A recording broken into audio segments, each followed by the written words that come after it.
So I'd like to begin speaking about myself. My name is Peggy Mayo, as you all know that, and I lived here in the community of Kahnawake my entire life. And presently, right now, I'm a member of the Mohawk Council of Kahnawake. I was elected. And I also hold the portfolio of justice, where I'm the justice coordinator, and I've had that position for 6 years, which I maintain to this day. And it's a big job, a very, very big job. It's very hectic, many problems. But I don't look at it as a problem. I look at it as a challenge. Every day is a challenge, because no matter what we do in our life, it's a challenge. Especially a woman, it's a challenge. And I'd like to go back to a little bit as to how I grew up in the community of Kahnawake. Some of the people here I can see are Kahnawake Ono, and I feel very comfortable seeing the familiar faces in the audience. When I grew up, I lived very close to the church, to the Catholic Church. In fact, I was two doors away from the church as a child. And I have to say there's a lot of happy memories for me with that, because basically what we did was we used the church as a tool of play. It was a playground for us. The yard was beautiful. The flowers, there was a big hill down to the water, and we used to play tag. And sometimes our days of tag led right into the church, where we would be running through the aisles. Mind you, we never did anything to vandalize the church, ever. But we respected it. But we also loved it. That from the time I was about 4 years old, the church represented something for me, that if I needed any kind of spiritual guidance or whatever it was, I went into the church and I felt great. Even if I was all by myself, what I used to do as a child, and I don't know if there's any priest around listening to me, but when I was a child, I used to go into the church about 4 or 5 years old, and I had the freedom to light all those candles without paying for it. And I used to go there, and they had those long the wooden matches, long, that you use to light up a fireplace today. And there was nobody in the church, just myself or my brother or one of my cousins. We would go in and we would go to the Cattery, where the Cattery Memorial was, and then up to the front where they have a memorial to certain individuals. And we would stand there and light every candle. And then we would make sure the coast was clear. And once the coast was clear, we would go into the back and start lighting up candles there. Until one day, they caught us. It was very funny, because all they did was tell us that we shouldn't be doing this because it could cause a fire, etc. and whatever. Well, at the time we were kids, we didn't really realize what we were doing. But even after that, we used to go there often. Up until we moved away from near the church. I was 11 years old when we moved, and being brought up Catholic and going to a Catholic school, we were always in the church constantly. And to this day, the prayers are almost like, it comes to my mind like how to say good morning and good night to people. I remember that, and to this day I use it. I use it in the form of crisis, when I feel that I need it for whatever reason. If I have an argument with someone could be screaming at me, but really what I'm saying to them is maybe I'm telling them to really get lost. But in spite of that, I always use the prayers, and I feel it's very important to me. And then I moved away from it when I was about 13, 14. I just didn't go back to church. I had no reason to go back. I felt that I had enough as a child, and I knew everything there was to know about religion, so I didn't go back. And then as I grew older, and I got involved in the issue of helping people, and I started working with people from the time I was 20, and now I'm 38, and I've been working directly with people and trying to help people at all times, in crisis, domestic disputes, whatever the situation was, until I became a court worker in 1980. And from that point on, I worked directly with people day to day. I basically never had time for myself. I worked 7 days a week. I was on call 7 nights a week. It was very, very difficult. But I always felt back to the basic thing that I was brought up with, was religion. That I always had that as my savior. To some degree, I had it. And then sort of I moved away into the traditional. but not being a traditional person and not knowing what it meant. I didn't know anything. And I still don't today to say that I would be able to go into the longhouse or into a traditional form of government and be up to par with everything. No, I would have to learn from experience. The one thing that I think that is the most important role or key that I have learned is that part of my position as being a council member, last Christmas the council was invited to hand out the bread at the midnight mass at the church, and it was the first time that I had been back in the church for a Christmas Eve service from the time I was about, I would say the last time I was there was when I was 12 years old, and I just couldn't believe how beautiful the ceremony was, mixing the old with the new.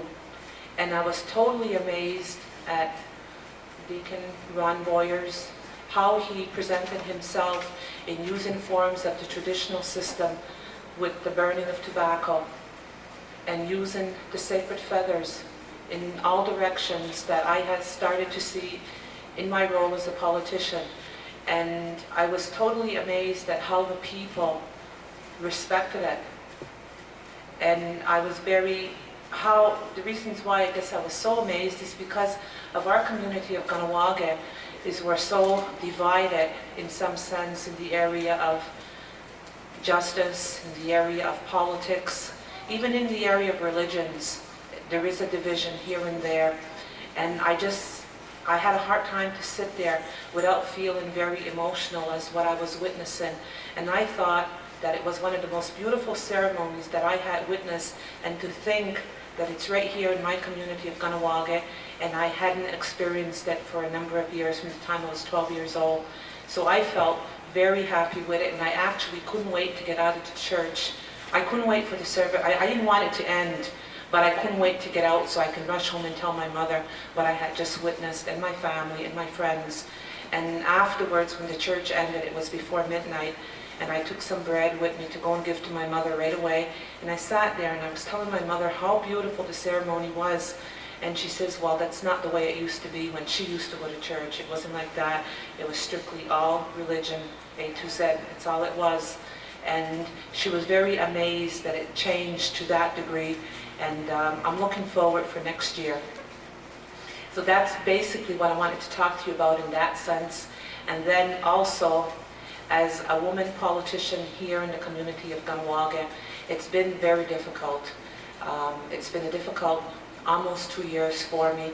I decided to run for elections in July of 1990, and I was elected a council member on July 7th, and 4 days later on July 11th was the infamous day, July 11th, 1990, that happened. And I had thought when I ran for council that I would walk into my position as a councillor by my feet. I never thought for a moment that I would be thrown in head first. And once I was there, the first couple of weeks I actually felt like I was drowning, that I didn't know what to do, where will I go, who will I speak to, what's happening, everything. And yet, in spite of everything, I firmly believe that I had made a major decision in my life. And I firmly believe today that it was the best decision possible to make to support the issue. And I firmly believe that as women, that we have to stand up and fight for our rights. We have to fight for our rights in all aspects. We even have to fight in the home. I'm a single woman, so I don't have anyone to fight with. But I also know that with women, you have to fight right into the home to assert your assertiveness in the house, in raising your children, in running your home the way you see fit, not the way your husband tells you to. And it's in everything, from the home to the family, to the workplace, to everything. And I've worked in a male-dominated society my entire life, but I've never really let that get to me. I always said I was equal to them, if not supreme. And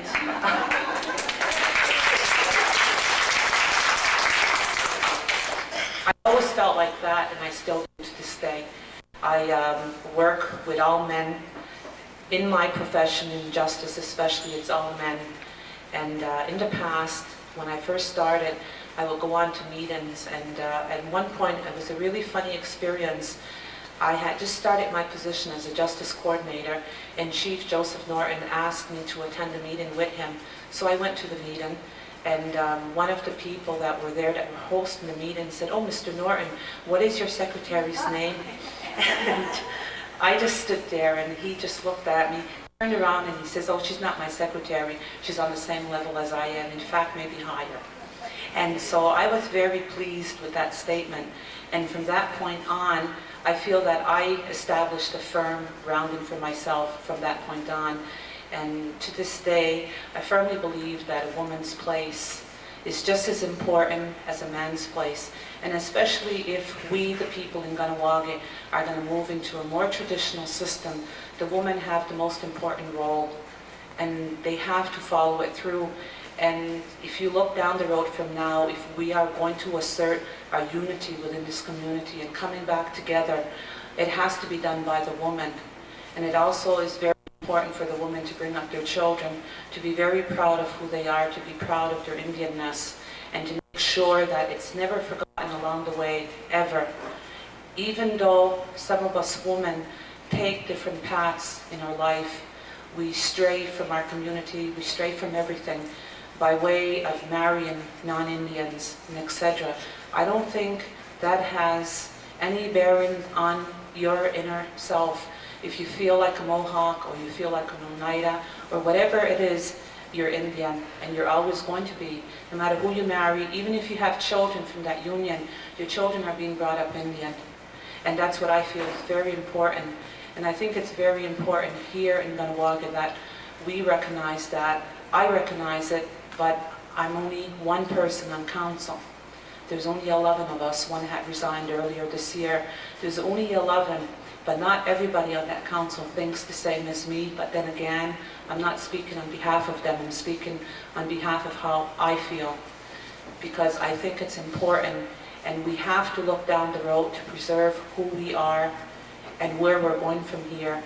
I would like to see in the years to come that all the people here that are going to walk it on, that have children and grandchildren, and the children that are yet to come, that they will have a place to call home. And they will always have this place here for them. Even putting aside the politics, I mean, I don't think it's that important, not here today. I think it's very important for all the people to unite and to promote that and keeping our village and our community very strong from any kind of outside intervention by way of military, politics, religion, anything. I think we can do that, and we must be able to do it. And I thank you all for listening to me.